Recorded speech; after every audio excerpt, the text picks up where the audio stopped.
Imagine for a second that you are on a massive commercial airliner. Okay, I'm picturing it. Right. You're Yeah. cruising at 30,000 feet, maybe watching a movie, when suddenly severe turbulence hits. Oh, the bad kind. Yeah, exactly. And we aren't talking about a few bumps. We are talking about the kind of turbulence that makes the whole cabin shake violently. Right, overhead bins popping open, that sort of thing. Exactly. The warning lights flash red, and those little yellow oxygen masks drop down from the ceiling. Now, we all know the standard safety instruction, right? Put your own mask on first. Right. Every flight attendant says it. You put your own mask on first before you even attempt to help the person sitting next to you. Which, I mean, it makes perfect logical sense. You can't help anyone if you're passed out in your seat. Exactly. But what if we took that concept, that very basic, deeply ingrained survival instruction, and applied it to the entire globe? Oh. Yeah. What if the captain came over the intercom, not to reassure you, but to say, attention passengers, I am only responsible for flying my specific seat in this cockpit. The rest of the plane is on its own. Man, that is a genuinely jarring image. I mean, it completely shatters the illusion of a collective journey. It really does. Suddenly, it is literally every single seat for itself. It's a profoundly isolated, almost ruthless way to view a shared crisis. Exactly. And that feeling of isolation, that hyper-focus on your own seat while the rest of the plane is shaking apart, that is the absolute core of the Central European realpolitik we are dissecting today. It really is the perfect metaphor for it. Welcome to the deep dive. We are jumping right into a fascinating, unfiltered look at that exact mindset today. And we have some incredible source material for this. We really do. We are unpacking a highly candid, far-reaching interview featuring Hungarian Prime Minister Viktor Orbán speaking with Mario Nawfal. Right. And to really grasp the gravity of this worldview, we need to explicitly set the geopolitical stage, because the world they are operating in, the reality of right now, in 2026, is incredibly volatile. That's basically a powder keg, right? Oh, absolutely. If we look at the landscape outlined in their discussion, we are operating in a world where Donald Trump is back in power in the United States. Right. A major U.S.-led military operation has erupted in Iran. And as a direct mechanical consequence of that conflict, the Strait of Hormuz is closed. Which is what arguably the single most critical energy choke point on the planet. Exactly. It's completely shut down. Meanwhile, the grinding, devastating trench warfare between Ukraine and Russia is still just chewing up lives and resources. Yeah. And Europe, sitting geographically right in the middle of all of this, is facing severe structural, economic, and energy pressures that are literally threatening to crack the foundation of the European Union. Okay, let's unpack this because we are dealing with some incredibly heavy, polarizing stuff here. Very polarizing. Yeah. We are looking at a deeply political framework today, one that touches on highly charged left-wing and right-wing ideologies. So as we dive into this, I want to make it crystal clear to you listening, our job isn't to cheerlead or condemn this perspective. Right. We are absolutely not taking sides here. Exactly. We are not endorsing or validating any of the viewpoints we're about to discuss. It's a highly controversial framework, but to understand this 2026 reality, we have to look at the architecture of this logic impartially. Just looking at the blueprint. Right. Our goal is strictly to dissect and convey the worldview and ideas exactly as they are presented in the original source material. We just want to understand the why and the how behind the decisions being made on the global chessboard. And that is crucial because regardless of where anyone stands on the political spectrum, this text offers a genuinely rare look into a pure, unsentimental, realpolitik mindset. Yeah, unsentimental is definitely the word for it. It's a very specific lens through which to view global chaos, stripped entirely of the usual, diplomatic pleasantries or moral posturing we are so used to hearing. It is cold, it is calculated, and it is driving actual state policy right in the center of Europe. Let's jump right into the core philosophy driving that policy. Mm-hmm. In this discussion, Orbán lays out his guiding principle with startling bluntness. He really doesn't hold back. No. He doesn't. He explicitly states that he does not view himself as having any global responsibility whatsoever. None at all. Right. When a massive crisis happens, like this new war in Iran we are looking at in 2026, he doesn't sit down with his advisors and ask, how do we fix the Middle East? Or how do we stabilize global democracy? Exactly. His first and really his only question is, what are the consequences for Hungary? It is a radical departure from the rhetoric we have come to expect from Western leaders over the last 30 years. Yeah, it really is. What's fascinating here is his underlying premise for why he thinks this way. He argues that the era of what he calls the liberal global government is simply over. It's done. Wait, so he thinks that whole post-Cold War project is just dead? Completely dead.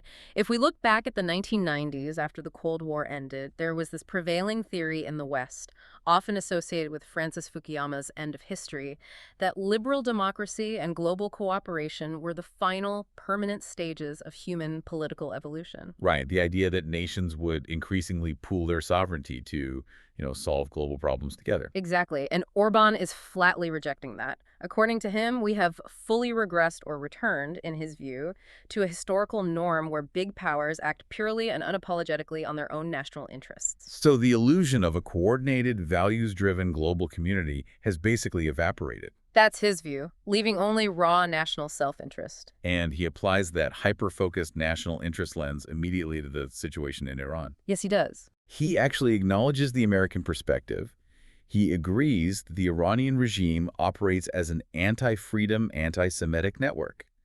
And he even concedes the logic that destroying that capacity could theoretically lead the region closer to peace. But, and this is a massive caveat, he views the military intervention as incredibly, almost unacceptably risky.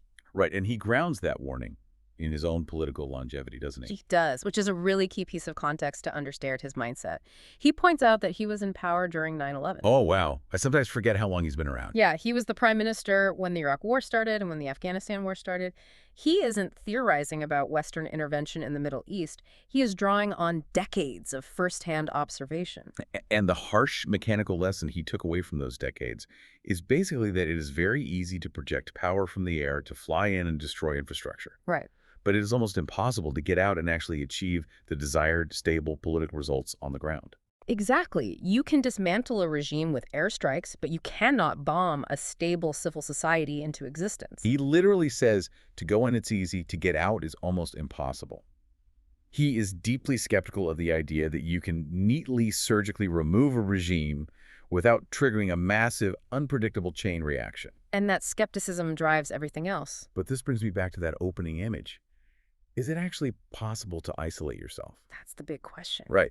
If we go back to that airplane analogy, putting your own oxygen mask on first, he is taking this to a geopolitical extreme. He's securing his mask. He's ignoring the rest of the cabin. But my question is, what happens when the airplane itself is going down?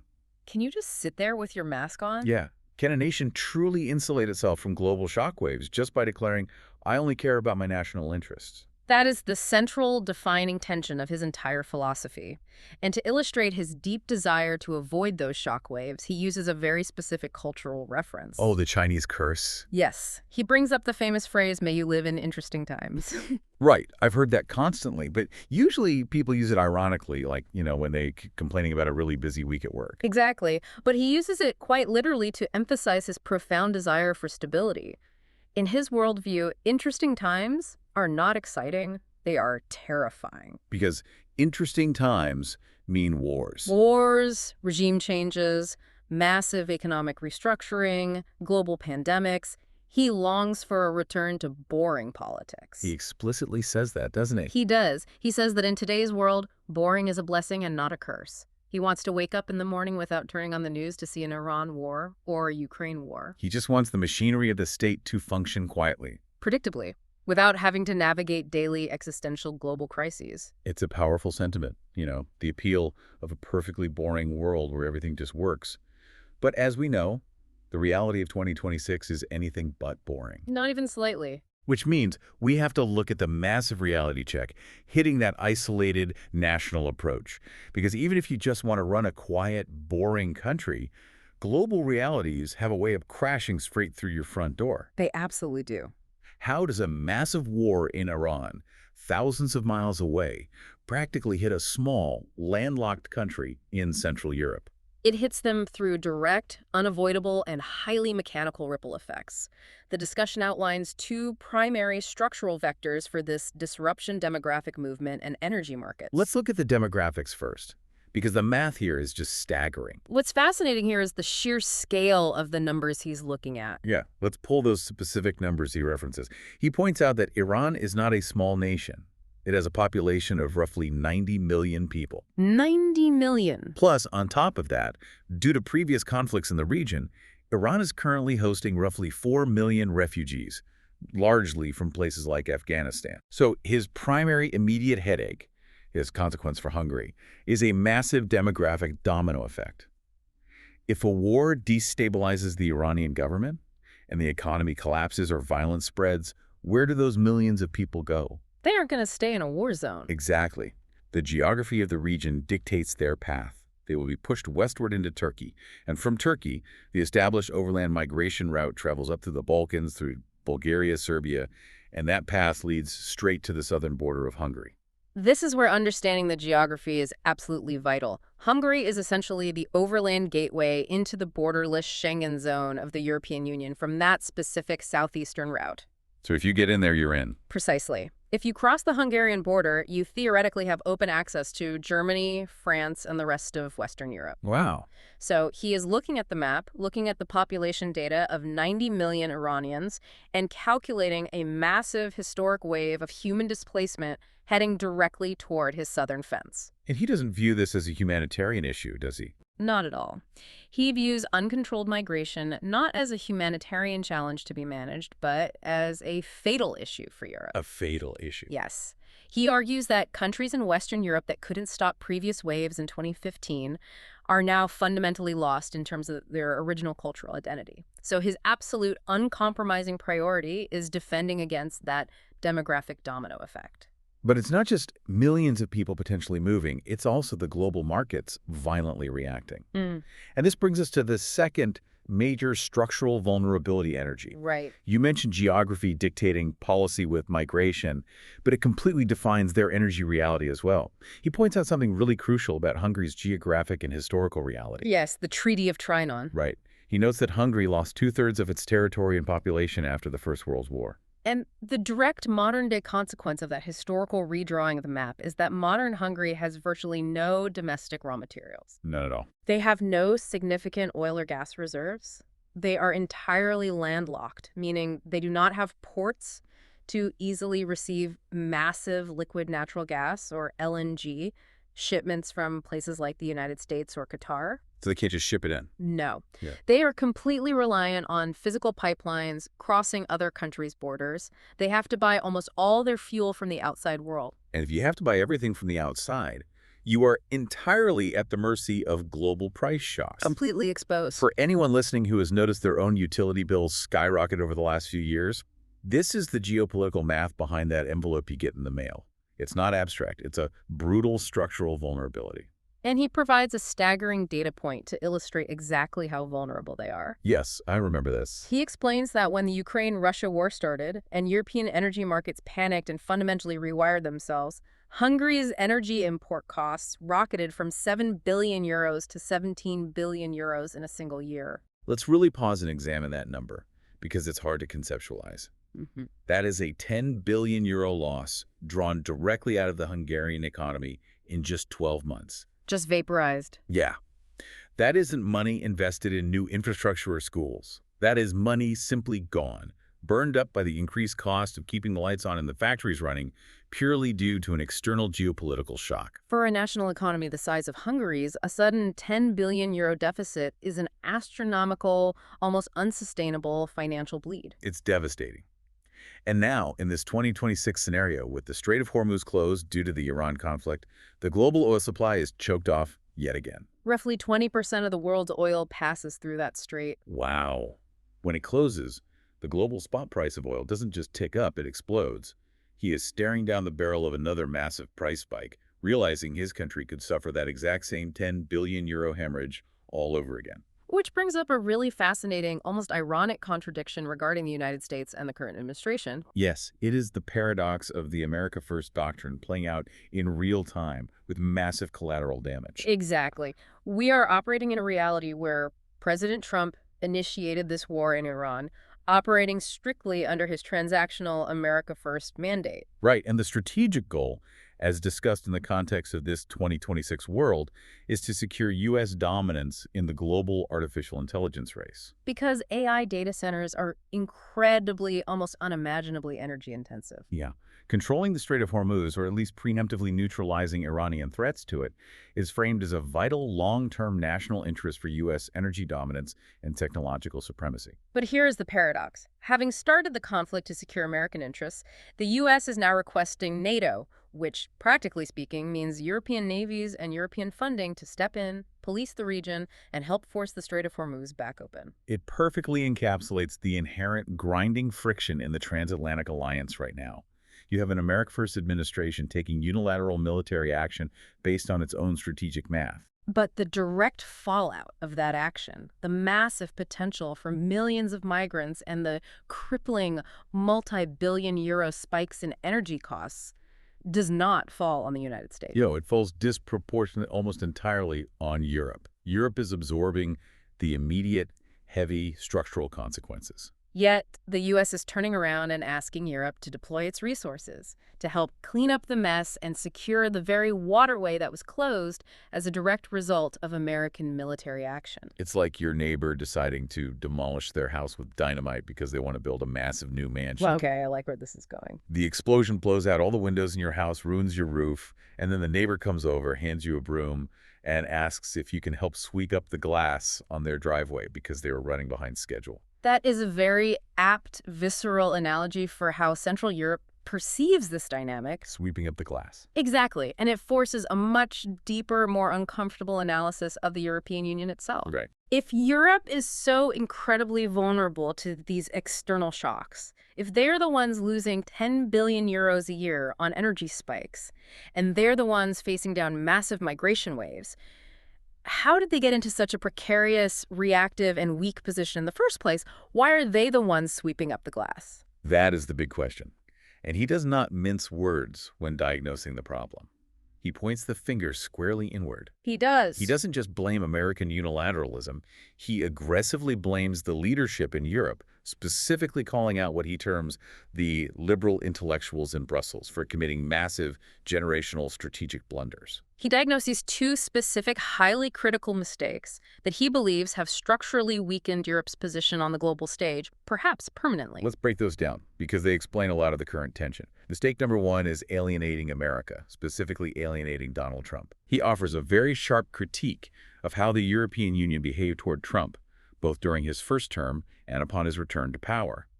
He argues that instead of engaging in cold, practical, realpolitik, instead of respecting the democratic choice of the American electorate, European leaders chose to publicly mock and dismiss him. The critique here is deeply cultural and psychological. He notes that European politicians, who largely come from highly academic bureaucratic backgrounds, treated Trump with overt disdain because he was a conservative, transactional businessman rather than a traditional statesman. He didn't speak their language. Exactly. He didn't care about their diplomatic protocols. The argument is that by taking this moral high ground, by preaching European values, delivering lectures on international norms, and making jokes at Trump's expense at global summits, Europe effectively destroyed vital diplomatic bridges with the single most powerful nation on Earth. Which is a bold strategy when you rely on them for defense. Precisely. When you absolutely rely on the U.S. military for your baseline continental security, you do not alienate its commander-in-chief simply because his aesthetic and communication style don't fit your preferred cultural mold. It is viewed as a catastrophic diplomatic failure driven by pure intellectual arrogance. It's that classic trap of choosing to be right over being effective. Yeah. He's saying Brussels chose the temporary satisfaction of feeling morally superior at the catastrophic cost of actual geopolitical effectiveness. Exactly. And that brings us to mistake number two, which is perhaps even more structurally damaging in his eyes, because it deals with the very engine of the European economy, the Russian energy cutoff. This is a profound mechanics-based economic critique. When the war in Ukraine began, Europe made a concerted, morally driven decision to sanction and aggressively phase out cheap Russian energy. Right. The stated goal was to punish Moscow, defund the Russian war machine, and stand in solidarity with Ukraine. Right, but the mechanics of that decision are what Orbán focuses on. Right. Because Europe, much like Hungary, doesn't have its own massive oil and gas reserves. They just don't. So by sanctioning cheap, pipeline-delivered Russian gas, Europe effectively kneecapped its own global competitiveness. They had to pivot to buying incredibly expensive liquefied natural gas from the U.S. and the Middle East. Which requires massive specialized ships and regasification terminals. Exactly. He argues they sacrificed their economic engine, the cheap energy that allowed German manufacturing to dominate the world, on the altar of moral pressure. And now, look at this 2026 reality. The Strait of Hormuz is closed. Middle Eastern oil and LNG are choked off. The alternatives are suddenly disappearing. Yeah, it's a perfect storm. He predicts a deeply humiliating, inevitable scenario for Europe.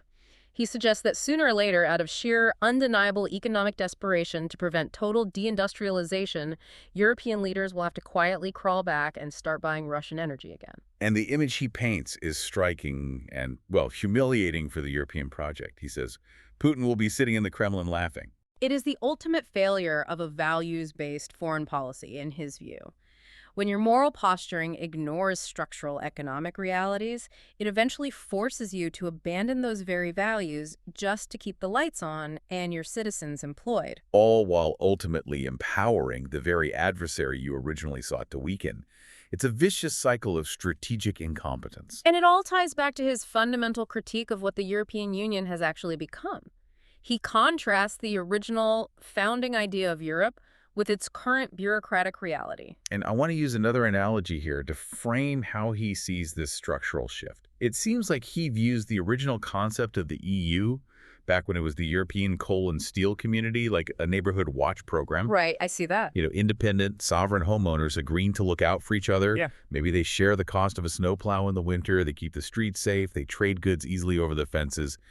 It is practical, localized, and highly beneficial cooperation. Very pragmatic. But now he feels that Neighborhood Watch in Brussels has morphed into an overbearing, tyrannical homeowners association. That is precisely his argument, and he uses the word empire to describe it. Empire, wow. He says Brussels is actively trying to create a centralized empire, systematically grabbing sovereign rights, legal authority, and economic control from the individual nation-states. Instead of a neighborhood watch that respects property lines, Brussels is the HOA trying to force everyone to knock down their fences. Right. Paint their houses the exact same approved color and merge all the properties into one giant, homogeneous mega mansion managed by unelected bureaucrats who dictate every rule. And he argues that this centralization isn't just annoying, it is actively destroying the real energy and competitiveness of Europe. He believes that true economic vitality only comes from the individual nations acting on their own unique strengths, unburdened by thousands of pages of top-down regulations. If we dive into the specific economic mechanics he discusses, this divergence becomes crystal clear. He gets quite detailed, almost enthusiastically nerdy about macroeconomic policy. He does seem to love the policy weeds. He really does. He draws a hard ideological line between the economic model of Western Europe and the specific model he has built in Hungary. He characterizes Western Europe as desperately clinging to a welfare state system. Right.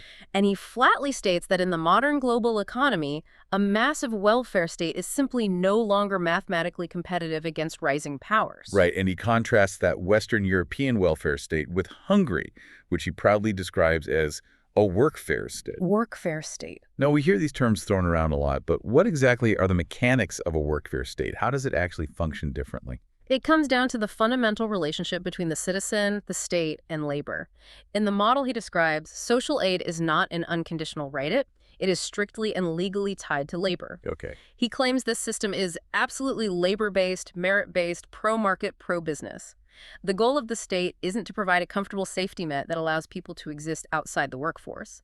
The goal is to aggressively force participation in the economy. So if you want state assistance, you must participate in public works programs or job retraining. Exactly. He boasts that achieving full employment is the absolute #1 achievement of his government.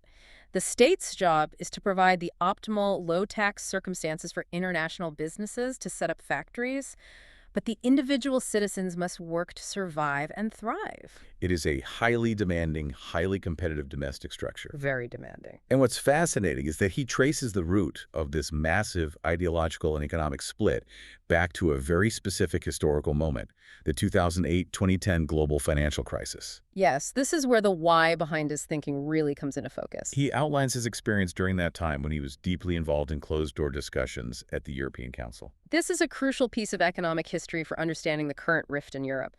He notes that when the 2008 subprime mortgage crisis hit and global liquidity froze, the prevailing explanation among Western European leaders, largely driven by the economic engine of Germany, was that this was simply a severe but ultimately cyclical capitalist crisis. Just a temporary hiccup in the system. Exactly. The prevailing thought in Brussels and Berlin was, we just need to weather the storm, enact some Keynesian stimulus, wait for the export markets to recover, make minor regulatory adjustments, and things will eventually return to the comfortable normal. But he saw the mechanics of that crisis entirely differently, didn't he? Completely differently. He argued back then that 2008 wasn't just a cyclical hiccup, it was the beginning of a fundamental, permanent reorganizing of the world economy. He looked at the data and saw that China was rising at an unprecedented rate, absorbing massive amounts of global manufacturing. Right. He saw the U.S. aggressively pivoting and improving its own technological competitiveness to match China. He realized that if Europe just waited for things to go back to normal without enacting ruthless, deeply uncomfortable structural reforms, they would be permanently left behind. So he took that grim philosophy back to Hungary in 2010, slashed taxes, implemented this demanding workfare state, and focused entirely on ruthless competitiveness. Meanwhile, he believes Western Europe lost 5 or 6 absolutely crucial years resting on their laurels, trying to maintain an expensive welfare system the world could no longer afford. And that profound failure to recognize the global economic restructuring in 2008 is, in his view, the structural reason why Europe is currently floundering in 2026. They fundamentally misread the shifting tectonic plates of global economic power. And now they are paying the price, which provides the perfect logical transition to the broader global chessboard. Right. If Europe is struggling under bureaucracy, if they misread the 2008 crisis and lost their competitive edge, who actually capitalized on that shift? If Europe is losing, who exactly is winning? To answer that, he introduces a very vivid, somewhat poetic metaphor to describe the new mechanical reality of global power.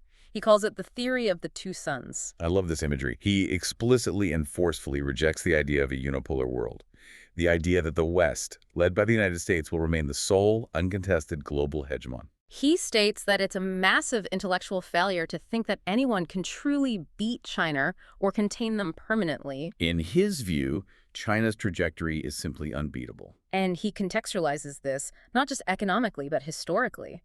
He argues that China isn't rising in the way a new power does. It is returning to its historical baseline. Right. For centuries, prior to the relatively brief, recent dominating period of the Western Industrial Revolution, the Middle Kingdom was the dominant, most successful, and wealthiest ancient civilization on Earth.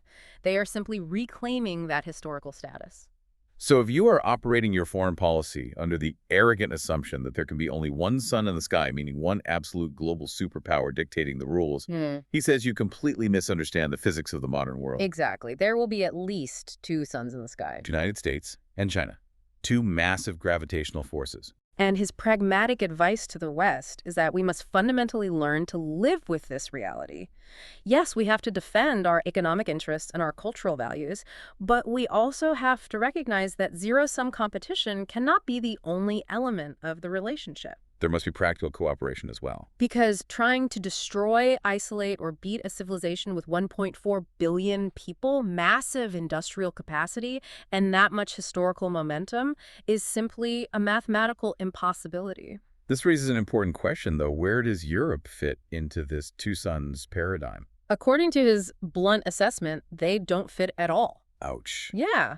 He says Europe is simply out of that concern. They are not the third sun. They aren't even a major planetary body in this specific gravitational system. From a purely geopolitical standpoint, they have rendered themselves irrelevant to the main superpower clash defining the 21st century. Here's where it gets really interesting to me, because this feels like a massive contradiction. Well, if you look at Europe, you're talking about a continent with thousands of years of recorded history, unparalleled art, science, and philosophy.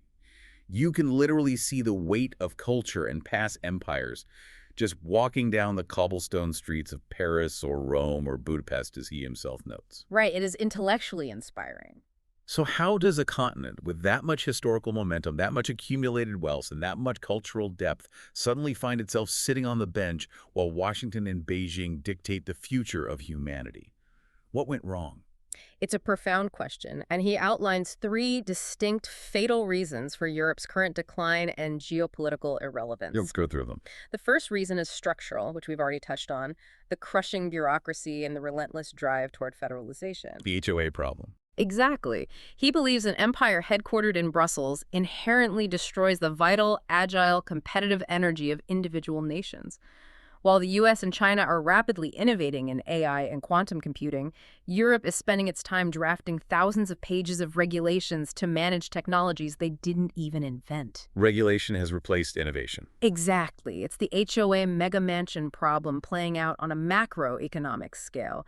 Bureaucracy suffocates agility. So is structural bureaucracy is the first reason? What is the second? The second reason is deeply psychological, born from the unique circumstances of recent history. He points out that Western Europe has enjoyed roughly 80 years of unprecedented peace and prosperity since the end of World War II. Okay, that sounds like a good thing. It is, but that peace was largely subsidized and guaranteed by American military power and the American taxpayer through NATO.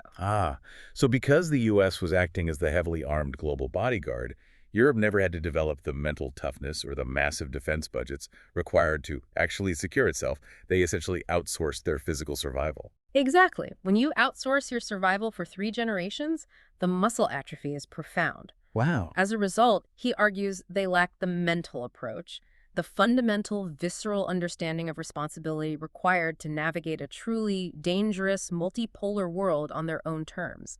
They became entirely reliant on someone else's blood and treasure, and that makes you fundamentally weak when the world turns hostile. And the third reason? The third reason he gives is perhaps his most controversial, and it cuts to the absolute core of European identity. He argues that Europe has suffered a profound, perhaps fatal, psychological loss by deliberately cutting off its Christian roots.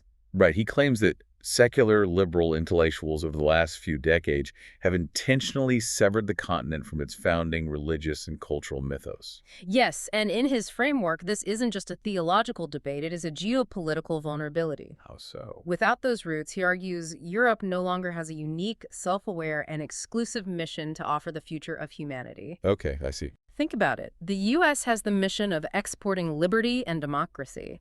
China has the mission of reclaiming its civilizational greatness and harmony.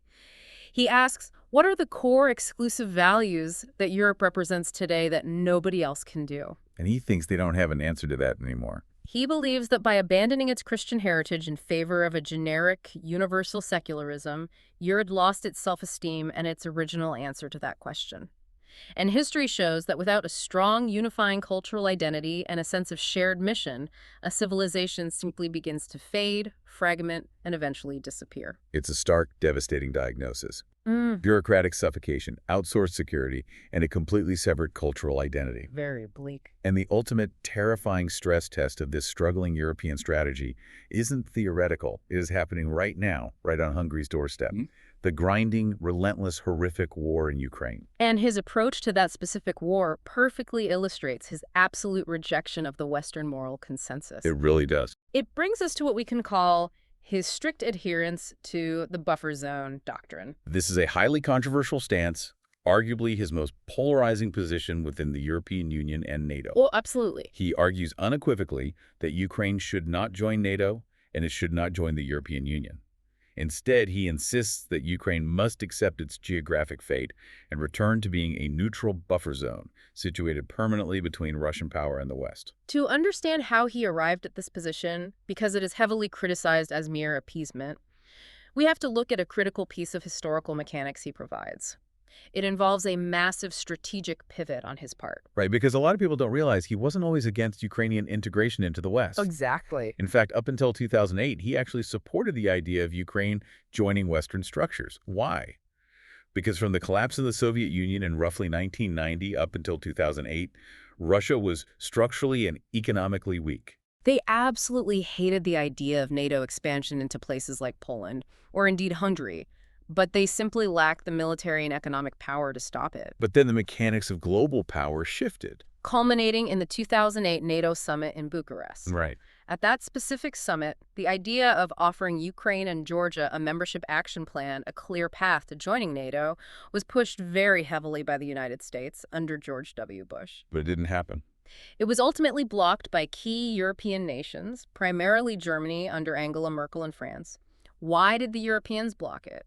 Because, as he interprets it, Russian influence, economic leverage, and direct threats of military retaliation were finally strong enough to successfully deter them. And shortly after that summit, Russia invaded Georgia, proving the point. And that sequence of events was the absolute light bulb moment for him. That was the turning point where his entire strategy shifted. He looked at the Bucharest summit and realized that Russia was no longer the weak, chaotic, post-Soviet state of the 1990s.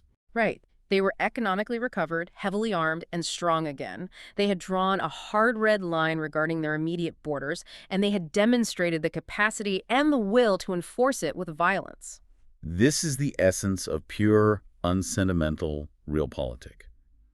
He didn't change his mind on Ukraine based on who he liked or disliked, or based on a sudden shift in his moral framework. No. He adjusted his entire geopolitical strategy based on a cold, mathematical calculation of the reality of power. His logic is simple.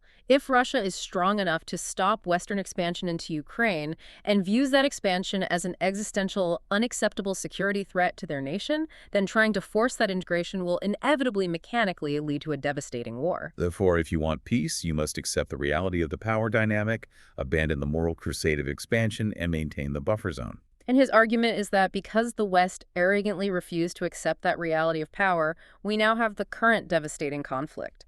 And he brings the brutal, sickening math of this war to the forefront to justify his push for an immediate, pragmatic peace deal. He cites numbers that are just horrific to contemplate. He states that there are roughly 9,000 casualties a week in this trench warfare. Let's scale that up, as he does, to understand the true cost of failing to recognize a buffer zone. Right. That equates to roughly 36,000 casualties a month. Nearly 400,000 casualties a year. It is an industrial-scale meat grinder of human life, reminiscent of World War I. And while that catastrophic human cost is mounting on the front lines, he points out the massive structural financial devastation happening to Europe behind the lines. He claims Europe is systematically destroying its own economic future to fund a war that cannot be won in the way the West envisions. He breaks down the staggering spending. Yeah. 200 billion euros already spent, another 90 billion euro loan structured, and a further 300 billion euro loan being discussed. We are talking about over €500 billion funneled into a conflict. Think about what Europe could have built with €500 billion. AI infrastructure, next-generation nuclear power, modernized grids. Instead, it is being burned in a proxy war that he firmly believes will just keep erupting again and again along a 1,000-kilometer border as long as the West refuses to acknowledge Russia's security perimeter. So this brings up a massive point of friction. If President Trump in the U.S., operating transactionally, wants to cut a peace deal based on this pragmatic reality, and Orbán in Hungary wants a peace deal, and Putin is demanding the Donbass region as a newly defined, heavily fortified, smaller buffer zone who is actually standing in the way of stopping the 9,000 casualties a week. Right. He lays the blame firmly, almost exclusively at the feet of European leaders. He does. He argues that it is the politicians in Brussels, Paris, and Berlin who stubbornly refuse to give up their ideological, strategic goal of integrating Ukraine. He views them as clinging to an entirely unrealistic outcome, funding a war they cannot physically win, and draining the resources desperately needed to modernize their own failing economies, all because they refuse to acknowledge the ugly, realpolitik necessity of a buffer zone. But wait, a listener might ask, isn't conceding a buffer zone just a polite word for appeasement?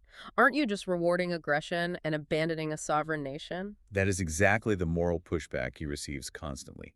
But his realpolitik counterargument is that survival must always precede justice. You cannot have human rights or economic development in a country that has been turned into a permanently burning crater. In his view, acknowledging a buffer zone isn't appeasement. It is recognizing the laws of geopolitical physics to save hundreds of thousands of lives. It is a devastating, highly controversial critique of European leadership. Very much so. But what is truly fascinating is how this strict, uncompromising pragmatism regarding geographical borders and buffer zones externally perfectly mirrors his views on domestic borders, demographics, and culture internally. Yes. There is a deeply consistent, if polarizing, logic to his entire worldview. Absolutely.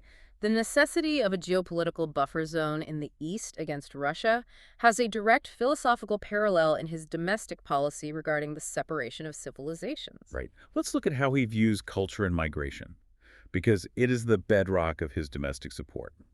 When discussing the Middle East and the Muslim world, he is actually very careful to state that he considers Muslim civilization to be a great achievement. He does say that. He explicitly recognizes it as a complex, historic, and highly developed civilization with its own deeply rooted values.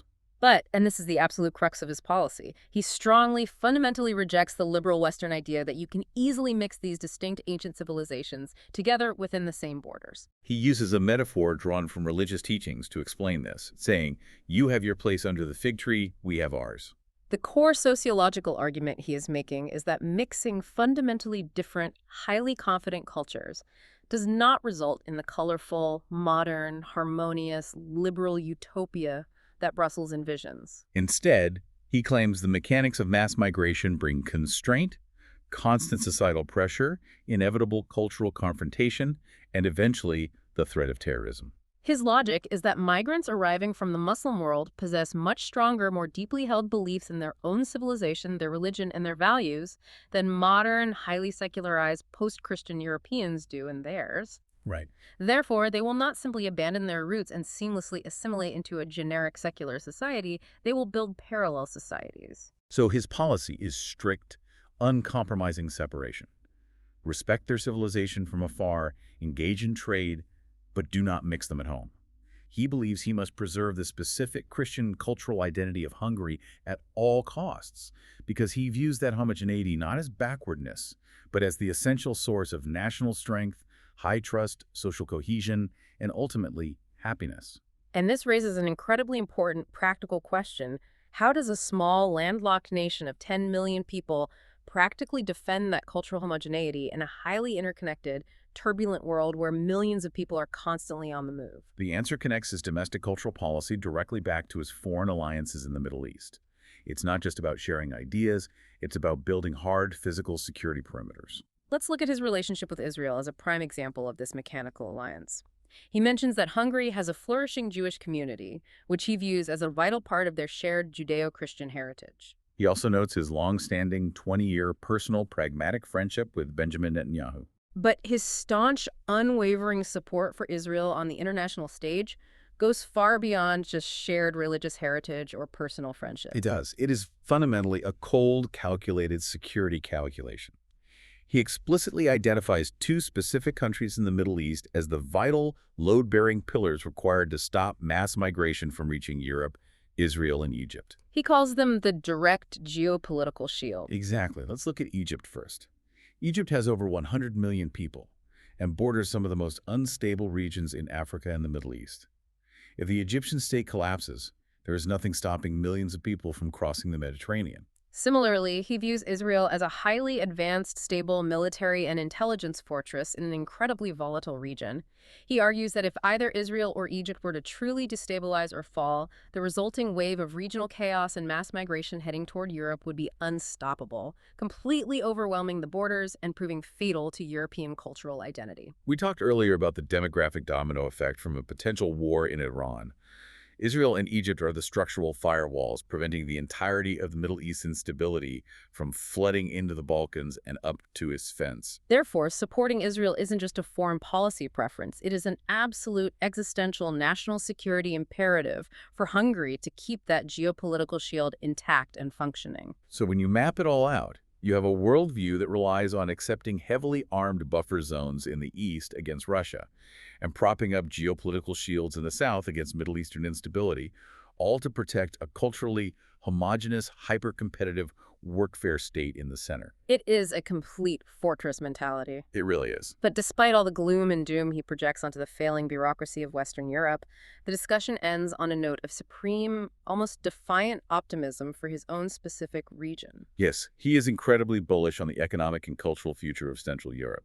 He lists the bloc, the Baltics, Poland, the Czech Republic, Slovakia, Hungary, and stretching down into the Balkans. He believes this specific geographical region has retained something vital that the West has willfully thrown away.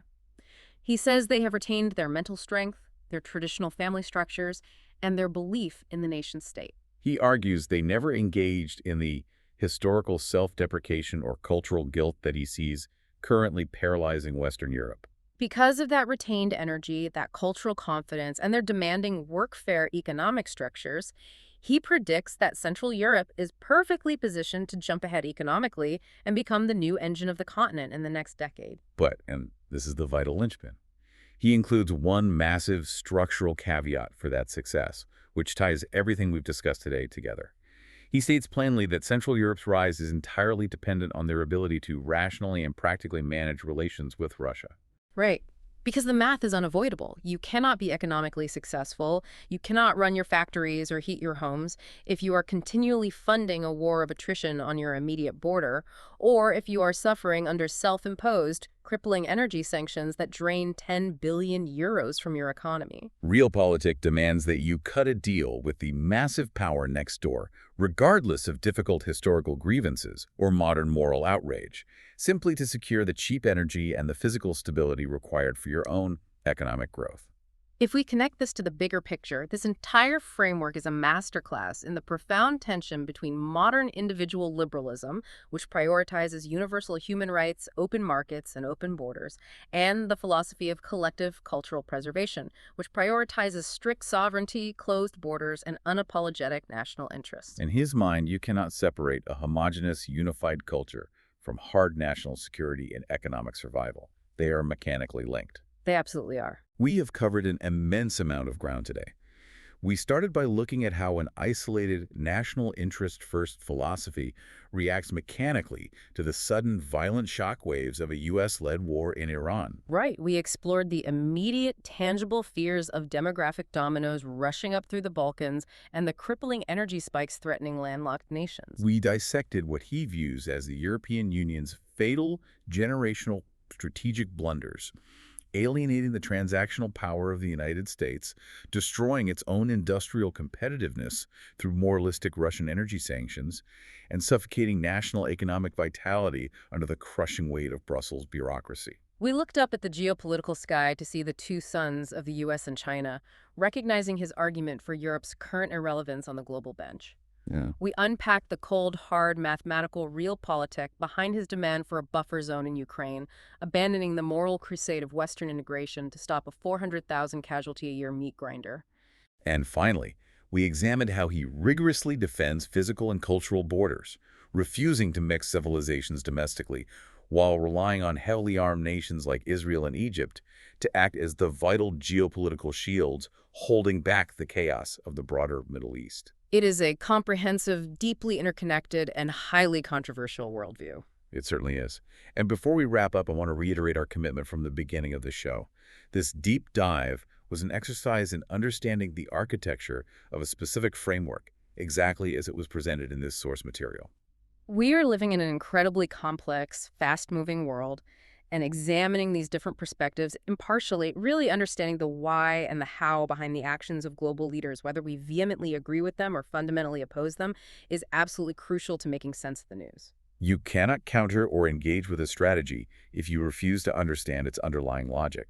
Understanding the architecture of a belief system is the only way to anticipate how that system will react to the next inevitable global crisis. And that brings me to a final thought I want to leave you, the listener, with today. Let's go all the way back to that airplane turbulence analogy we started with. The framework we looked at today clearly desires a world of strict, uncompromising sovereignty. It desires neat cultural borders, quiet buffer zones, and nations acting purely and rationally in their own self-interest. It wants everyone to just focus on putting their own oxygen mask on and ignoring the rest of the cabin. But if the world is indeed returning to a strictly national interest model, what happens to the massive structural global challenges that simply do not respect lines on a map? That's the terrifying part. Think about the AI energy race that was mentioned, which will require immense, globally sourced resources. Think about hyper-connected global supply chains, where a single closed strait spikes utility bills in a landlocked country 3,000 miles away. Think about global pandemics or shifting climate realities.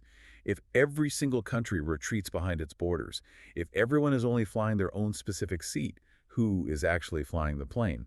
And perhaps more importantly, who is there to regulate the two suns when their gravitational pulls eventually inevitably collide? It is the ultimate paradox of seeking isolation in an intrinsically connected world. Something to mull over the next time you look at the news. Thank you so much for joining us on this deep dive. We'll see you next time.